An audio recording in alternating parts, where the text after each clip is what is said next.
Saat pagi hari ini sama-sama kita buka Alkitab kita, Bapak Ibu yang terkasih dalam nama Tuhan Yesus Kristus, dalam Kisah Para Rasul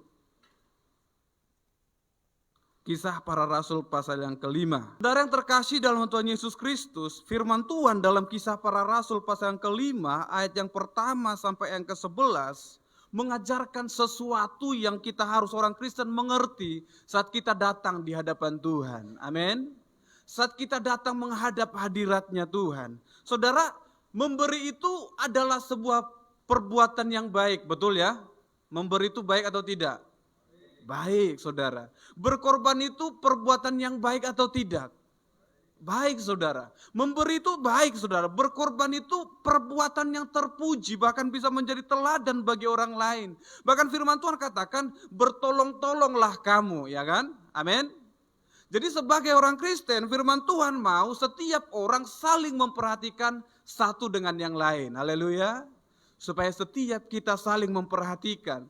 Tetapi saudara, kalau memberi itu adalah benar, kalau berkorban itu adalah perbuatan yang terpuji, kalau saling memperhatikan adalah perbuatan yang benar juga, lalu apa yang salah dengan Ananias dan Safira pada waktu itu, ya kan? Kita akan belajar dari kebenaran firman Tuhan ini, saudara. Apa yang terjadi dalam Ananias dan Safira sehingga mereka mati di hadapan Tuhan. Sehingga mereka putus nyawanya di hadapan Tuhan. Saudara, Ananias dan Safira, ayat 1 dikatakan ada seorang lain yang bernama Ananias, ia beserta istrinya Safira menjual sebidang tanah. Ini Ananias ya Bapak Ibu, bukan orang Nias. Amin, Ananias. Ya, jangan habis ini saya ditahan di pintu kok bilang-bilang kami ya, enggak, bukan. Ananias dia bersama istrinya menjual sebidang tanah. Saudara perhatikan kebenaran firman Tuhan. Mengapa dia menjual tanah, saudara? Mengapa Ananias harus menjual tanah? Nah, kita lihat ayat sebelumnya dulu, saudara. Cara hidup jemaat yang mula-mula, ya. Cara hidup jemaat yang mula-mula, kalau saudara perhatikan, Kisah Para Rasul 4 ayat 32, adapun kumpulan orang telah percaya itu, mereka sehati dan sejiwa, dan tidak seorang pun yang berkata bahwa sesuatu dari kepunyaannya adalah miliknya sendiri, tetapi segala sesuatu adalah kepunyaan mereka bersama. Amin. Gaya hidup jemaat mula-mula, saudara, apa yang dipunya oleh saudaranya adalah miliknya juga. Jadi tidak heran pada masa jemaat mula-mula saat mereka bernyala-nyala melayani Tuhan, mereka dipenuhi dengan Roh Kudus, mereka tidak heran mereka menjual hartanya, menjual tanahnya, menjual rumahnya, saudara, lalu membawanya untuk dibagi-bagikan kepada orang yang membutuhkan. Amin. Itu gaya hidup jemaat mula-mula, saudara, dan saya percaya itu masih bisa terjadi sampai hari ini. Amin. Masih bisa terjadi sampai hari ini. Kita bisa mengorbankan sesuatu yang kita punya untuk menolong bahkan memperhatikan orang di sekitar kita. Amin. Saudara yang terkasih dalam Tuhan Yesus, mereka menjual tanah mereka. Ananias dan Safira, mereka menjual tanah mereka, saudara. Mereka sepakat menjual harta mereka dan membawanya kepada Rasul sesuai dengan apa yang menjadi gaya hidup jemaat mula-mula pada waktu itu. Tapi saudara harus tahu, ya, saudara harus tahu kenapa Ananias harus menjual tanahnya, ya, kenapa Ananias harus menjual miliknya itu, saudara? Tidak lain karena dia tahu gaya hidup jemaat mula-mula. Aku mau jual tanahku, aku mau seperti dia, ya. Perhatikan saudara yang terkasih dalam Tuhan Yesus, ayat 36. Kita mundur dulu sedikit ke belakang. Kisah Para Rasul 4 ayat 36. Demikian pula dengan Yusuf yang oleh rasul-rasul disebut Barnabas, artinya anak penghiburan, seorang Lewi dari Siprus. Ia menjual ladang miliknya lalu membawa uangnya itu dan meletakkannya di depan kaki rasul-rasul. Amin. Saudara, pada masa itu gaya hidup jemaat mula-mula, ada seorang anak Tuhan yaitu Yusuf yang disebut Barnabas. Dia menjual tanahnya, ya, dia menjual ladangnya, saudara, lalu membawa uangnya di depan rasul, ya kan? Dan ayat 1 pasal kelima, saudara perhatikan, ada seorang lain yang bernama Ananias. Kenapa Alkitab harus mencatat ini, saudara? ada seorang lain yang bernama Ananias. Artinya firman Tuhan mau tunjukkan kepada saya dan saudara, kepada setiap kita yang mendengarkan kebenaran firman Tuhan ini, ada orang yang menjual tanahnya karena ikut-ikutan. Bilang sama kiri kanannya, jangan ikut-ikutan. Haleluya.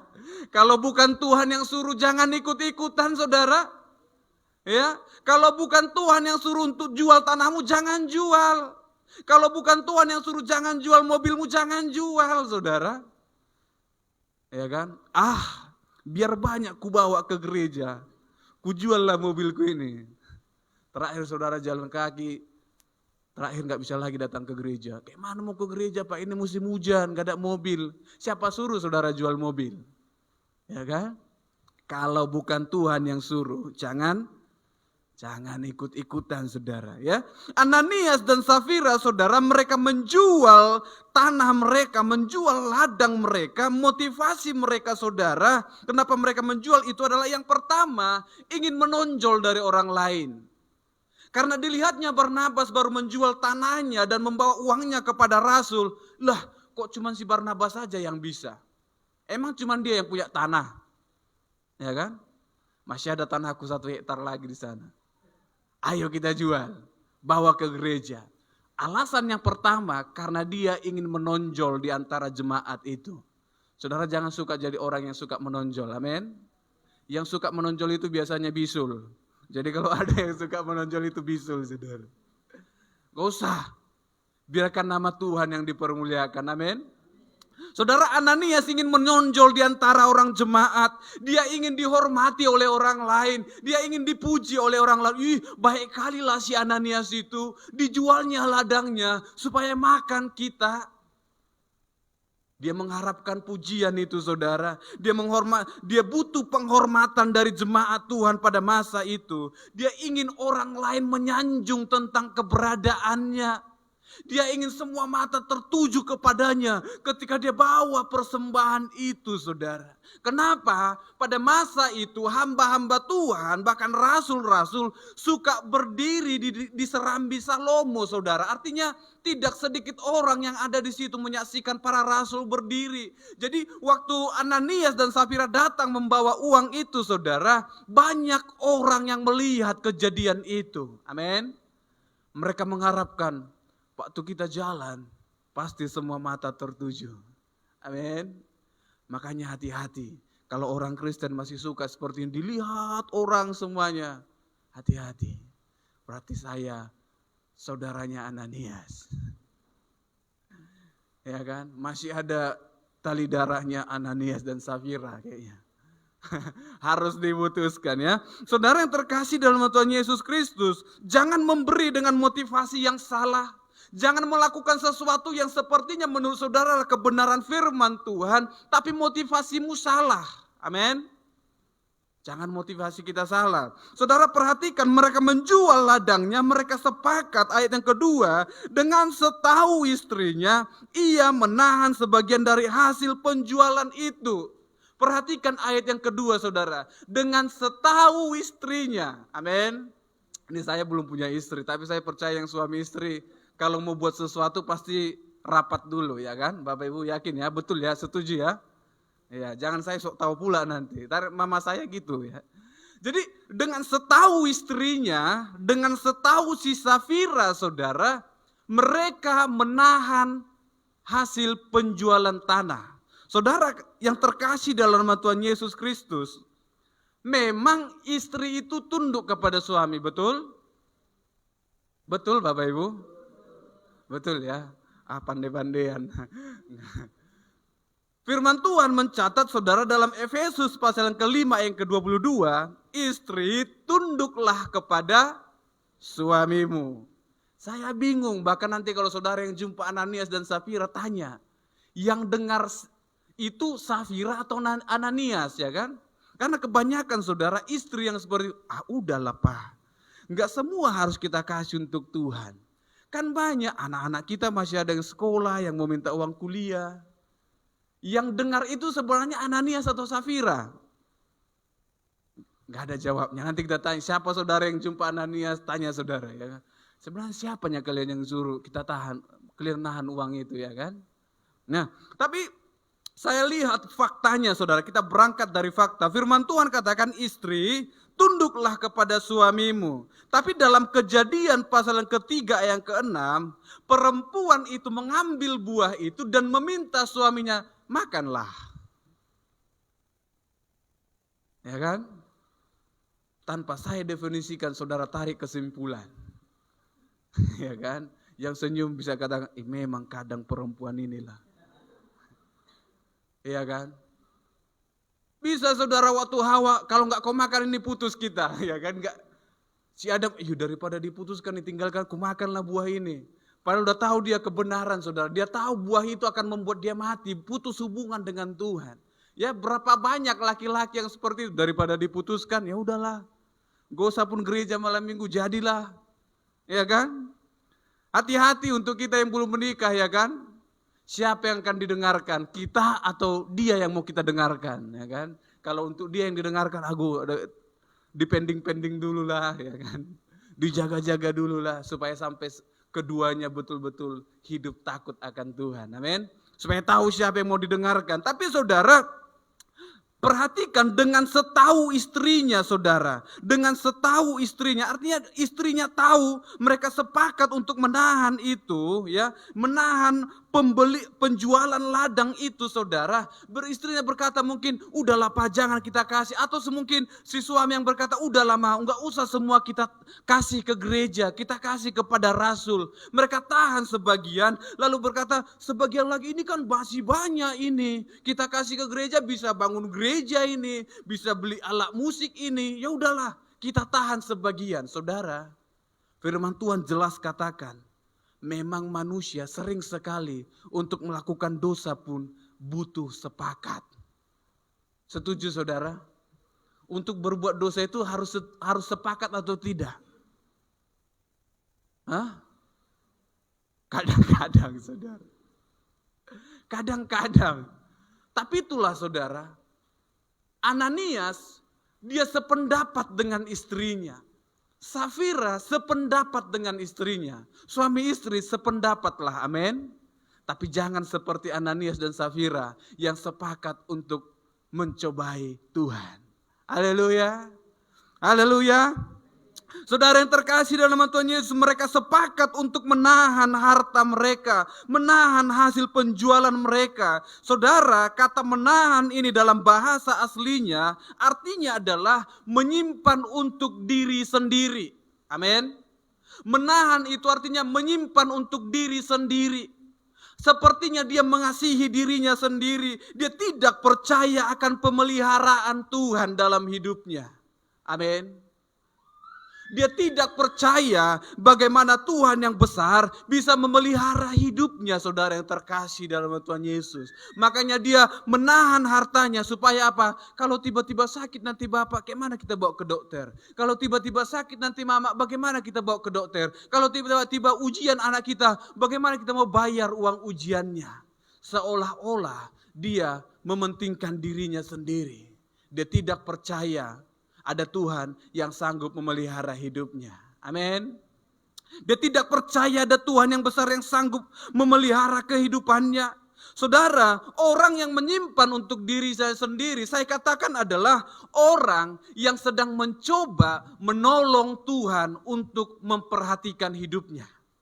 Sering sekali orang Kristen saudara berpikir dia sedang menolong Tuhan untuk memelihara hidupnya. Kau katakan engkau punya Tuhan yang sanggup memelihara engkau. Kau katakan engkau punya Tuhan yang besar yang sanggup menyembuhkan engkau. Tapi sering sekali tindakan kita tidak menunjukkan iman kita yang mengatakan dia Tuhan yang besar. Tapi seolah-olah engkau berkata dia Tuhan yang perlu ditolong. Saya mau katakan saudara, dia Yesus yang tidak butuh bantuan saudara. Dia Tuhan yang tidak butuh bantuan manusia. Dia Tuhan yang sanggup menolong setiap umatnya, setiap ciptaannya dengan kekuatannya sendiri. Manusia, jangan pernah berpikir untuk menolong Tuhan untuk menjaga hidupmu. Saya dan saudaralah yang perlu ditolong oleh Tuhan. Makanya dalam doa kita, Tuhan tolong aku dalam hal ini. Tuhan berikan aku kekuatan dalam melewati pencobaan ini. Jangan berpikir engkau menolong Tuhan, saudara. Engkau tolong Tuhan untuk memperhatikan hidupmu. Engkau seolah-olah menabung supaya aku terpelihara hidupku. Firman Tuhan mencatat, saudara, ada orang kaya yang terus menimbun hartanya. Dia menimbun hartanya, tapi firman Tuhan katakan, kalau dia dicabut nyawanya malam hari itu, apakah yang terjadi dengan hidupnya? Bisakah engkau menolong Tuhan, saudara? Bisakah engkau menolong Tuhan dengan caramu sendiri? Bisakah engkau menjaga hidupmu dengan caramu sendiri? Gak bisa, saudara. Ya, orang Kristen gak bisa lakukan itu. Makanya belajar berserah kepada Tuhan. Belajar menyerah kepada Tuhan. Tuhan, aku gak sanggup. Tuhan, aku gak kuat dengan hal yang seperti ini. Jangan menahan seolah-olah engkau meninggalkan tenagamu untuk menghadapi persoalan hidupmu. Engkau punya menimbun tenagamu untuk supaya apa? Aku bisa berjalan dalam tahun ini. Tapi bukan habis ini, saudara, firman Tuhan ajarkan gak boleh rupanya menabung. Tutup semua rekeningan, Pahma. Kita berikan ke... Jangan salah pengajaran pula habis ini, akan tutup tabungan semua bawa ke gereja. Tapi kalau saudara mau lakukan, gak apa-apa lah.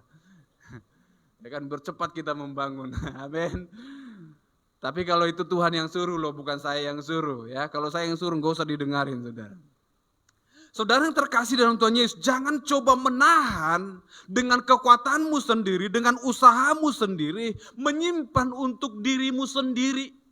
Sama seperti Ananias dan Safira, mereka sepakat, saudara. Mereka saling tahu, Ananias gak korupsi dari Safira. Safira gak korupsi dari Ananias, ya kan? Suami istri gak boleh korupsi, betul ya Bapak Ibu? Istri kadang kan hanya menyimpan, tidak korupsi, ya kan? Mama saya gitu soalnya Bapak Ibu. Kalau bapak saya nggak ada uang, mama saya pasti ada. Walaupun nggak ada, dari mana mak? Adalah aku simpan. Ya kan? Itu bukan korupsi, menyimpan.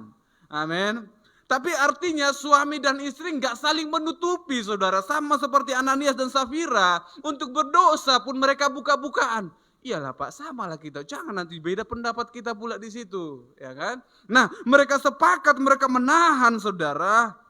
Mereka menahan harta mereka. Mereka tidak percaya mereka punya Tuhan yang sanggup memelihara hidup mereka. Amin. Amin. Kita punya Tuhan yang besar, amin. Haleluya, dia Tuhan yang besar, saudara. Kenapa saudara yang terkasih dalam Tuhan Yesus? Mereka menahan harta mereka. Kenapa? Sering sekali manusia kalau sudah diperhadapkan dengan uang, hatinya menjadi lemah. Gak tahan lihat uang. Ya kan? Gak tahan lihat uang, saudara. Ya, sama seperti Ananias. Mungkin mereka awalnya kita berikanlah, kita jual. Awalnya hanya menonjolkan diri, saudara. Supaya sama seperti Barnabas. Kita pun jual tanah. Bawa ke gereja. Bawa kepada Rasul, letakkan depan kakinya. Mungkin tujuan awalnya seperti itu. Tapi ketika mereka terima uang itu yang besar, saudara. Mereka lihat, banyak kali rupanya uang ini. Ya kan? Banyak rupanya. Kita simpanlah sebagian. Contohnya, ya kan, penjualan tanahnya 100 juta. Ini contoh Bapak Ibu ya, 100 juta. Udahlah Pak, kita simpanlah 20 juta. 20 jutanya berapa lah itu? Masih lebih baik sama, enak kali pendeta itu. Ya kan? 100 juta kita jual, kita ambil 20 juta. Berapa lagi sama dia? Udahlah. Tuhan mengertinya itu. Inilah orang Kristen yang penuh dengan ayat-ayat firman Tuhan. Dia Tuhan yang mengerti. Taunya Tuhan, anak kita lagi ada mau sekolah ini. Ya kan? Udahlah. 80 juta sama gereja. Masih lebih banyak kok itu. Ya kan? Saudara, mereka menahan, mereka tidak tahan melihat uang itu. Saudara yang tidak tahan melihat uang, hati-hati saudara. Ya. Tapi saya yakin kalau uang recehan mungkin gak diambil itu. Ya kan? Kalau uang recehan 1.500, kayak enggak uang lagi dilihat orang. Dilihatnya sih warna biru. Enggak lepas matanya. Di jalan pun, jangan ada mobil yang tabrak itulah. Kalau bisa aku yang ambil. Ya kan? Apalagi uang 100. uangnya itu atau enggak? Iya, palsunya itu atau enggak? Lihatnya orang. Kelamaan lihat orang udah keburu diambil. Ya. Gak tahan lihat uang, saudara. Kenapa firman Tuhan jelas katakan seperti itu? 1 Timotius 6 ayat ke-10. Firman Tuhan katakan apa? Karena apa? Cinta uang adalah akar dari segala kejahatan. Jadi bukan saya yang bilang, saudara. Ini firman Tuhan, amin. Karena uang adalah akar dari segala kejahatan. Ya, uang yang membuat orang membuat berdosa, saudara. Sebab karena uanglah, firman Tuhan katakan, beberapa orang telah menyimpang dari imannya dan menyiksa dirinya dengan berbagai-bagai duka. Karena apa, saudara, menderita? Karena cinta uang. Beda tipisnya, Yesus berkata, kamu mau gitu, aku menderitalah. Tapi uang juga katakan, kamu butuh aku, menderitalah, ya kan? Beda tipis antara uang sama Yesus, saudara. Ikut Yesus harus menderita, betul? Harus pikul salib. Butuh uang, harus kerja, saudara. Gak ada orang yang duduk-duduk dapat uang. Pengamen pun butuh usaha, saudara. Bayang sampai hitam mereka di pinggir jalan itu. Ya kan? Sampai bingung kita bedakan yang mana trotoar, yang mana manusia ini. Amin. Tapi itu usaha mereka, saudara. Usaha mereka, artinya mereka kerja. Kenapa? Tangannya yang patah lah, kakinya yang patah lah. Ya, pokoknya karena kekurangan lah mereka di situ. Untuk dapatkan uang mereka bekerja. Tapi firman Tuhan katakan karena cinta uang lah manusia menimbulkan berbagai duka dalam hidupnya. Menimbulkan berbagai-bagai kesusahan dalam hidupnya. Kenapa? Manusia butuh uang. Tapi jangan lupa manusia butuh Yesus. Amin. Kita semua butuh Yesus, saudara. Jangan karena engkau cinta uang, karena engkau tidak tahan melihat uang itu, membuat engkau menjauh daripada Tuhan. Membuat engkau tidak peduli lagi dengan Tuhan. Dalam Ibrani pasal ke-13 ayat yang kelima dikatakan, janganlah menjadi hamba uang. Amin. Amin. Jangan jadi hamba uang. Haleluya. Jangan mau jadi hamba uang, saudara. Jadi karyawannya uang. Uang yang jadi bosnya. Cukupkanlah dirimu dengan apa yang ada padamu. Karena aku sekali-kali tidak akan meninggalkan engkau. Saudara, siapa yang katakan ini? Siapa yang garansi hidup saudara? Siapa yang jamin hidup saudara? Kalau firman Tuhan katakan, aku tidak akan meninggalkan engkau. Aku tidak akan membiarkan engkau kekurangan. Lalu siapa saya dan saudara yang mencoba menolong Tuhan supaya Tuhan sepertinya sanggup memenuhi kebutuhan hidupmu? Jangan tolong Tuhan. Amin.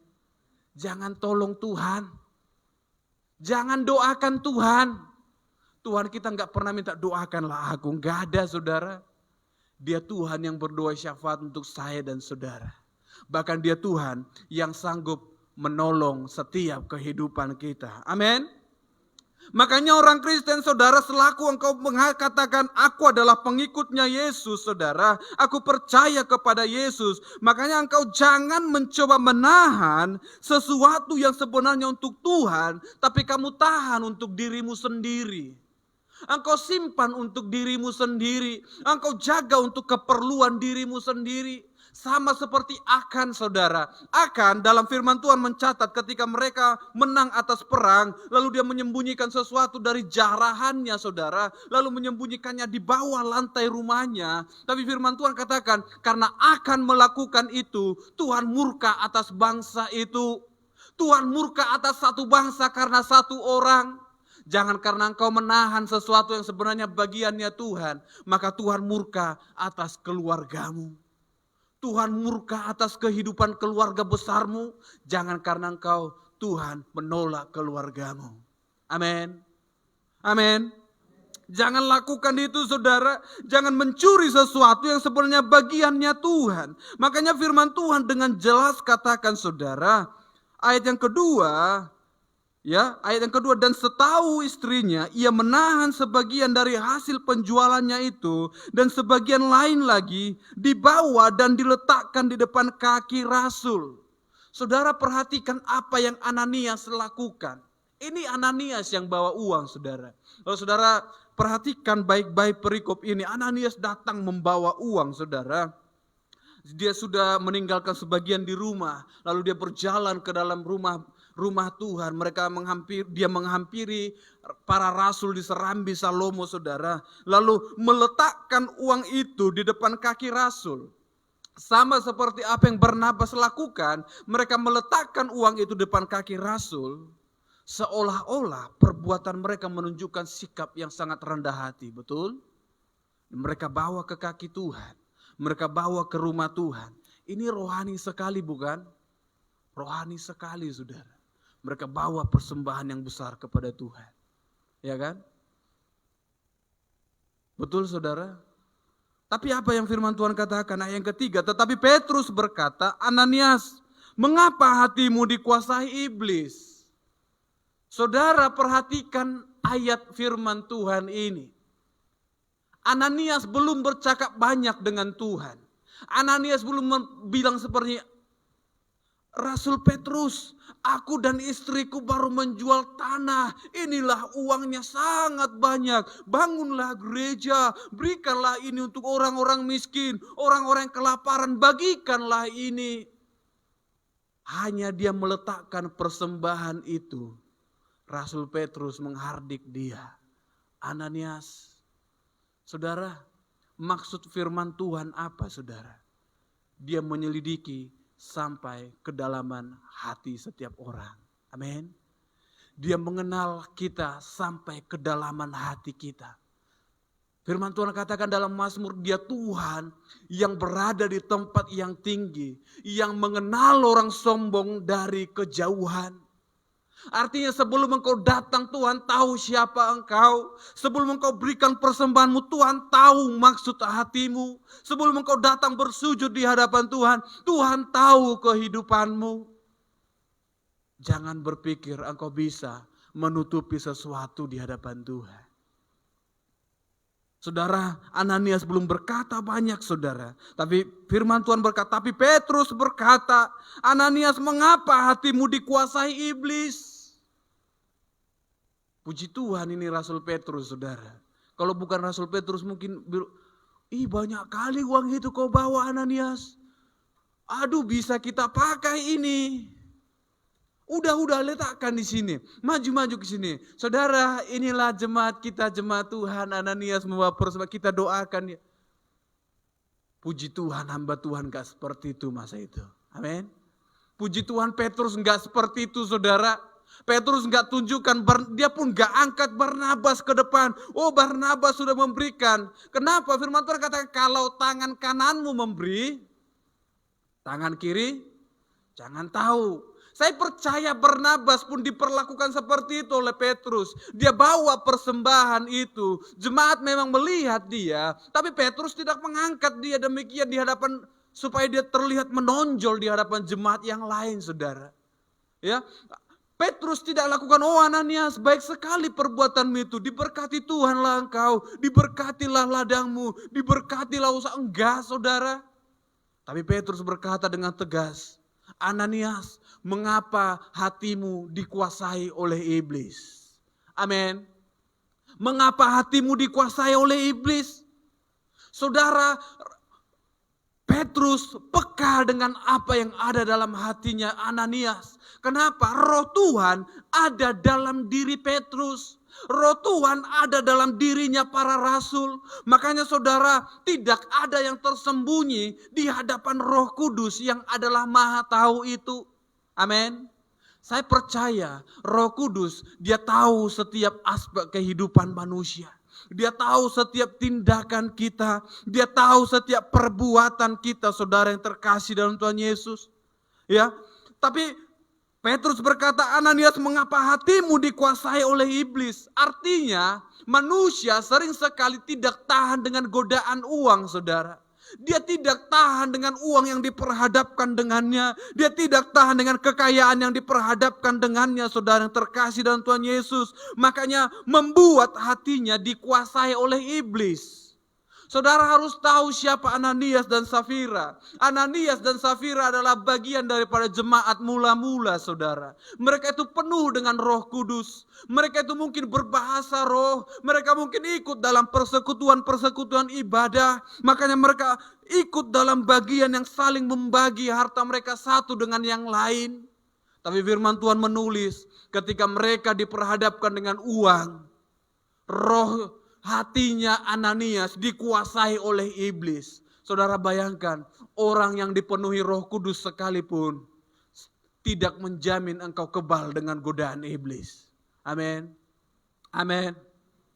Saudara, Ananias dan Safira mereka penuh dengan Roh Kudus. Mereka mengalami Roh Kudus. Mereka melihat bagaimana tempat itu, loteng itu dipenuhi dengan Roh Kudus. Mereka melihat bagaimana orang berbahasa dalam bahasa-bahasa yang lain. Mereka melihat bagaimana Rasul mengerjakan banyak mujizat masa itu. Tapi saat diperhadapkan dengan uang, saudara, hatinya, firman Tuhan mencatat, dikuasai oleh iblis. Amin. Bisakah roh Tuhan undur daripada manusia? Bisa. Saat engkau membuka hati untuk roh yang lain. Amin. Kenapa? Dia Tuhan yang tidak mau didua, saudara. Engkau pilih yang lain, dia akan tinggalkan engkau. Amin. Ananias dia tidak tahan dengan godaan iblis. Roh Kudus yang awalnya ada dalam dirinya, kemudian hatinya dikuasai oleh roh iblis, saudara. Kenapa? Iblis adalah bapa segala dusta, betul? Iblis adalah pembohong. Iblis adalah yang selalu menawarkan sesuatu yang hanya membuat manusia itu enak, membuat seperti memberikan jaminan bagi manusia, tapi mereka itu mengalami kematian dengan Kristus. Mereka mengalami kematian, mereka mengalami perpisahan dengan Yesus. Saudara, dusta itu menguasai hatinya Ananias. Dusta itu menguasai hatinya Safira. Makanya hati-hati, jangan sampai dusta menguasai hati kita. Amin. Amin. Jangan sampai dusta yang menguasai hati kita. Biarkan Roh Kudus yang selalu menguasai hati kita. Amin. Maka kita katakan, Tuhan, aku perlu Roh-Mu setiap hari. Aku butuh pertolongannya, Tuhan. Jangan datang sama Tuhan karena engkau tidak mau dicela. Jangan datang sama Tuhan karena engkau sedang butuh Tuhan. Tapi datanglah sama Tuhan karena engkau katakan, Tuhan, aku butuh engkau setiap saat. Amin. Aku butuh pertolongan Tuhan setiap saat. Saudara, berbeda dengan pemuda kaya. Saudara kalau perhatikan dalam Lukas pasal yang ke-18. Lukas pasal yang ke-18 ayat yang ke-18 sampai ayat yang ke-26. Di situ firman Tuhan mencatat, saudara, bagaimana seorang kaya raya, seorang pemuda kaya yang raya, saudara, yang datang kepada Tuhan. Dia berkata, Guru yang baik, apa yang harus aku perbuat untuk memperoleh hidup yang kekal?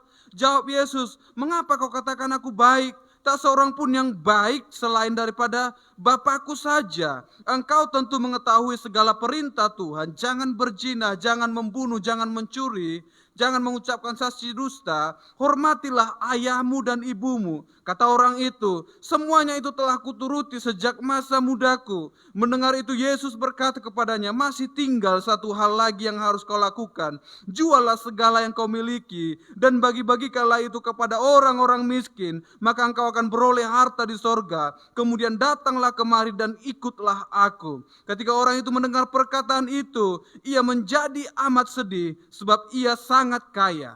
Amin. Amin. Saudara lihat peristiwa ini ketika ada seorang pemuda yang kaya, seorang kaya raya datang kepada Yesus. Dia berkata, Tuhan, apa yang harus aku perbuat supaya aku dapat mengikut engkau? Yesus berkata, lakukan ini. Dia berkata, Tuhan, sejak masa mudaku aku sudah lakukan itu. Lalu firman Tuhan katakan, satu hal lagi, juallah hartamu dan bagikanlah kepada orang-orang miskin dan ikutlah aku. Saudara, firman Tuhan dengan jelas mencatat, sedihlah hati pemuda itu. Amin. Amin. Firman Tuhan tidak menulis dia datang kembali untuk mengikut Yesus atau tidak, saudara. Tapi dengan perkataan sedihlah hatinya, dia mungkin berbalik dan meninggalkan Yesus. Dia mungkin bisa saja berbalik dan tidak lagi mengikut Yesus, saudara. Makanya saya mau katakan, kalau bukan Tuhan yang suruh engkau jual hartamu, jangan pulang dari sini engkau jual ladangmu. Amin. Tapi kalau Yesus yang suruh, saudara jual. Amin. Amin. Kok takut saudara saya bilang jual? Enggak, saya beli kok ladang saudara. Saya enggak beli ladang saudara. Amin. Tapi firman Tuhan mau ingatkan saudara, mengikut Tuhan tergantung hatimu. Amin. Mengikut Tuhan tergantung keputusanmu, tergantung komitmenmu kepada Tuhan.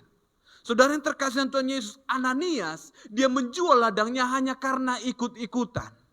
Ananias menjual ladangnya hanya karena ikut-ikutan, ingin menonjol di antara jemaat. Saudara, Tuhan gak senang dengan seperti itu.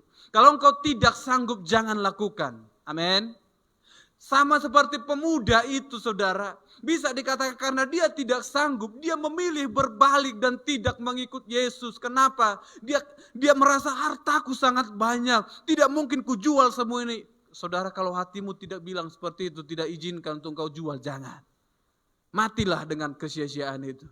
Bawalah hartamu itu mati saudara. Paling nanti saudara menyusahkan orang yang hidup. Kenapa? Harus buat kuburan saudara besar-besar. Kenapa? Mau masuk mobil 2, ya kan? Masuk kereta 1, masuk lagi apa lagi itu? Berangkas, kan susah orang saudara. Ukuran kuburan saudara pun bisa 1 hektar nanti. Tapi Yesus mau katakan, kalau engkau ikut Tuhan, engkau bawa sesuatu yang bisa berguna bagi orang lain. Amin.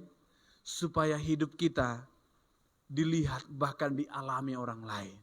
Tidak hanya dilihat tapi dialami. Saudara, firman Tuhan katakan, sehingga engkau mendustai Roh Kudus. Saudara bayangkan, karena uang manusia sanggup mendustai Roh Kudus. Karena uang manusia sanggup mendustai Roh Kudus dan menahan sebagian dari hasil penjualan tanah itu. Ayat 4, selama tanah itu tidak dijual, bukankah itu tetap kepunyaanmu? Dan setelah dijual, bukankah hasilnya itu tetap dalam kuasamu? Mengapa engkau merencanakan perbuatan itu dalam hatimu? Engkau bukan mendustai manusia, tetapi mendustai Tuhan. Amin. Engkau mendustai Tuhan. Engkau tidak mendustai hamba Tuhan. Engkau tidak mendustai para rasul, tapi engkau sedang mendustai Tuhan. Makanya firman Tuhan katakan, hati-hati dalam perencanaanmu. Jangan sampai dalam perencanaanmu engkau merencanakan kejahatan. Engkau merencanakan bagaimana untuk mendustai Roh Kudus. Dia roh yang melihat sampai hatimu. Amin. Dia kenal sampai hati kita. Makanya kalau rencanamu pun di rumah untuk membohongi pendeta, saudara jangan salah. Di gereja pun Tuhan tahu dari rumah engkau sudah punya rencana untuk bohong sama pendeta. Hati-hati saudara, hati-hati. Pendetamu mungkin tidak tahu, tapi Roh Kudus tahu engkau sedang bohongi. Amin. Engkau sedang menutupi sesuatu dari pendetamu. Pendetamu mungkin gak tahu. Pendetamu lurus-lurus saja jalannya. Tapi Roh Kudus tahu saat engkau menyimpang. Amin. Jangan dustai Roh Kudus. Firman Tuhan katakan, karena iblis menguasai hati manusia, makanya mereka sanggup mendustai Roh Kudus. Petrus berkata, segala kepunyaanmu ada dalam kuasamu, tanahmu ada dalam kuasamu. Yang menjadi kesalahan Ananias adalah maksud hatinya yang berbohong kepada Tuhan. Amin. Kalau hatimu berbohong kepada Tuhan, hati-hati saudara. Hati-hati. Amin. Ayat yang kelima, ketika mendengar perkataan itu, rebahlah Ananias dan putuslah nyawa. Takut kali kita kalau ada pendeta zaman sekarang kayak gini ya kan. Bersyukurlah saudara gak kayak gini lagi pendeta zaman sekarang. Udah lembek-lembek kali pendeta ini. Saudara, pada masa itu Petrus hanya bilang, Ananias. Saya gak tahu dia ditampar Roh Kudus kah seperti yang lain atau diginikan Roh Kudus, mati saudara. Tapi ketika Petrus selesai berbicara, firman Tuhan katakan, ketika mendengar perkataan itu, rebahlah Ananias dan putuslah nyawanya. Ya, saudara, hanya dengan perkataan rebah, bukan kepenuhan Roh Kudus, mati saudara. Ya, kalau kayak gitu lagi hamba Tuhan zaman sekarang banyak kali yang mati tiba-tiba ini. Repot juga pengerja ya kan, yang pengerja yang repot. Saudara lihat nanti ayatnya, mati datang pengerja ya kan. Jadi kalau banyak yang mati di hari Minggu, pengerja nggak sibuk cari tanah, gali sana. Ya kan, capek saudara ya. Ya, Tuhan kita itu penuh dengan kasih karunia, amin. Dia mengampuni setiap manusia, dia Tuhan yang setia dan adil. Saat engkau datang mengaku dan meminta maaf di hadapan Tuhan, memohon ampun daripada Tuhan. Dia Tuhan yang mengampuni setiap dosa kita, amin. Tapi Ananias tidak, saudara. Kenapa firman Tuhan katakan, jangan mendukakan rohnya Tuhan. Saudara, kalau engkau berdosa terhadap Roh Kudus, firman Tuhan dengan jelas mencatat, tidak ada lagi pengampunan akan dosa itu. Karena Ananias, mungkin, kejam kali Tuhan. Kan bisa datang si Petrus, kok kayak gitu tadi kau Ananias? Kok bohong kau? Jadi berapa yang sebenarnya kau jual tanah itu? Ada masih kau simpan di rumah? Udah jemputlah pulang, bawa ke sini, biar gak mati kau. Bisa aja saudara Petrus bilang gitu. Tapi karena dia mendustai Roh Kudus, firman Tuhan katakan dia mendustai Roh Kudus, maka saat itu juga dia mati di hadapan Tuhan. Amin. Saat dia mendukakan Roh Kudus, tidak ada lagi yang namanya pengampunan bagi dia. Saudara, ini terjadi dalam hidupnya Ananias dan Safira, saudara yang terkasih. Makanya firman Tuhan katakan dalam 2 Korintus pasal ke-9 ayat ke-7, memberilah dengan kerelaan hati.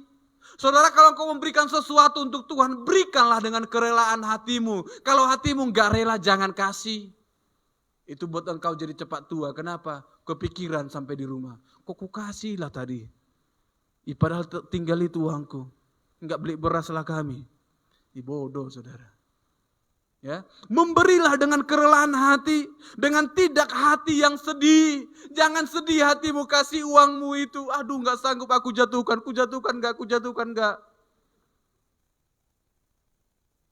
Ya, jangan berikan dengan hati yang sedih, saudara. Ya, jangan berikan dengan paksaan. Kenapa? Tuhan mengasihi orang yang memberi dengan sukacita. Amin. Amin. Kalau berikan sama Tuhan sukacita, senyum. Ya kan? Karena pakai masker nggak ketahuan saudara. Jadi biasanya saudara, jadi yang pemimpin depan lihat siapa yang beri dengan sukacita. Sebenarnya tugas yang depan lihat ini juga. Kasihan kali muka ibu ini kasih. Apalah masalah ibu ini dari rumah. Tapi karena pakai masker kan gak kelihatan lagi yang mana senyum, yang mana enggak. Tapi ada yang menunjukkan saudara, ketahuan siapa yang senyum atau tidak. Dari mana? Kalau matanya makin sipit, berarti dia lagi senyum. Kalau kayak gini ya dia, itu enggak lagi senyum saudara. Percayalah lagi marah dia tuh. Tapi kalau makin sipit mata, yang senyum dia ketawa dia ini. Amin. Amin. Memberilah dengan sukacita. Amin. Amin. Haleluya. Jangan habis ini saudara marah-marah memberikan sama Tuhan. Sia-sia pemberian saudara. Ya. 10 juta kau bawa pun ke rumah Tuhan, tapi kalau kau berikan, nah lah pendeta, sukamu lah. Biar gemuk kau pendeta.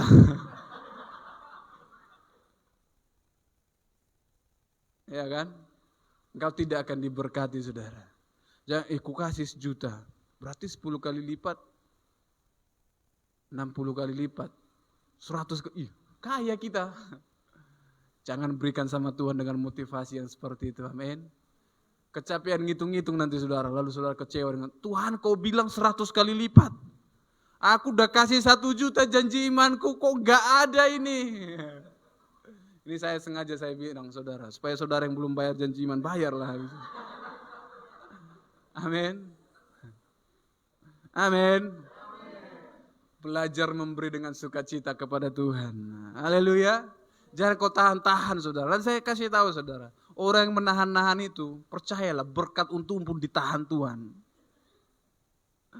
Ya, udah, dia tahan, ku tahan. Siapa yang lebih kuat? Haleluya. Saudara yang terkasih dalam Tuhan Yesus Kristus, saudara lihat apa yang Ananias dan Safira alami, saudara yang terkasih. Ketika dia dengarkan perkataan itu, saudara, lalu putuslah nyawanya. Amin. Tapi kalau ada habis ini langsung mati bukan karena Roh Kudus ya saudara. Jangan, berarti tiba-tiba dia tadi bohong sama Roh Kudus. Kok mati dia tiba-tiba? Enggak ya saudara ya. Enggak. Firman Tuhan katakan, lalu datanglah beberapa orang pemuda, ini pengerja ini saudara, ini kayak pengerja di sini juga. Mereka mengapani mayat itu, mengusungnya keluar dan pergi menguburnya. Ya, amin. Jadi tugas pengerja itu rupanya kuburkan orang yang mati di gereja. Makanya saudara jangan mati di gereja, itu repot nanti pengerjanya, kan? Mati di rumah aja. Haleluya. Saudara, ayat yang ke-7. Kira-kira 3 jam kemudian masuklah istri Ananias. Tetapi ia tidak tahu apa yang terjadi, saudara. Kira-kira 3 jam kemudian, saudara. 3 jam kemana dia? Hah? Bisa menyimpan ke bank, ya kan? Waktu itu nggak ada bank, Pak. Oh, berangkas. Kemana lagi dia 3 jam? Nggak ada mall waktu itu, percayalah nggak ada mall. Ke Baja, enggak.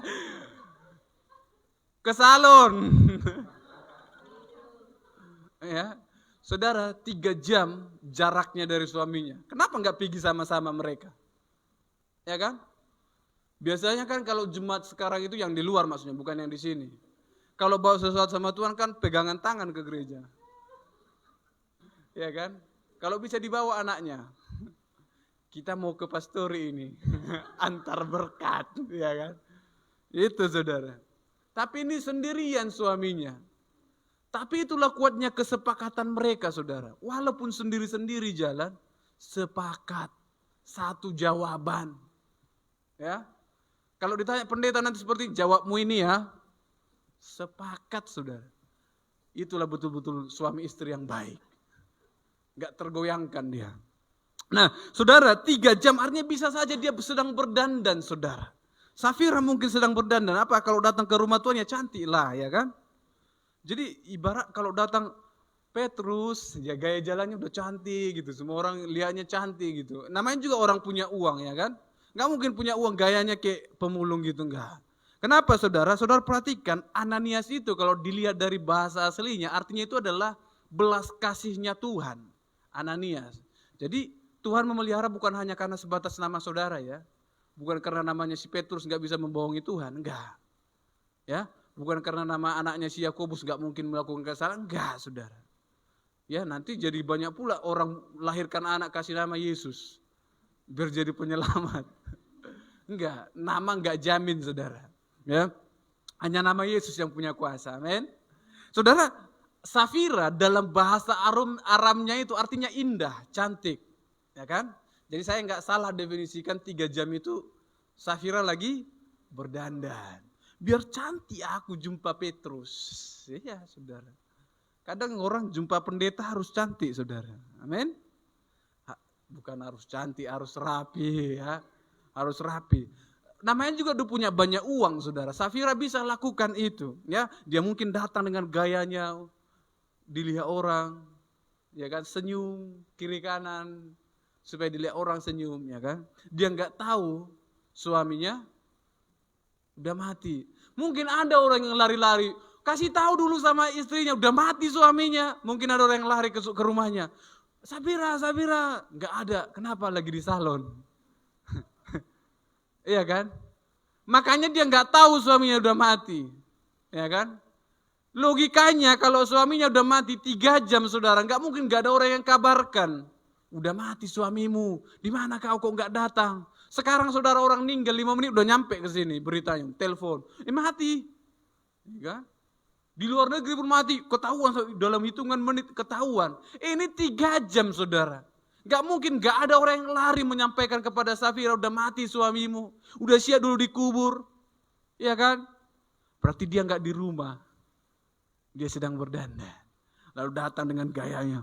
Saudara, ayat yang ke-7. Kira-kira 3 jam kemudian masuklah istri Ananias. Tetapi ia tidak tahu apa yang telah terjadi. Kata Petrus kepadanya, katakanlah kepadaku dengan harga sekian katana itu kamu jual.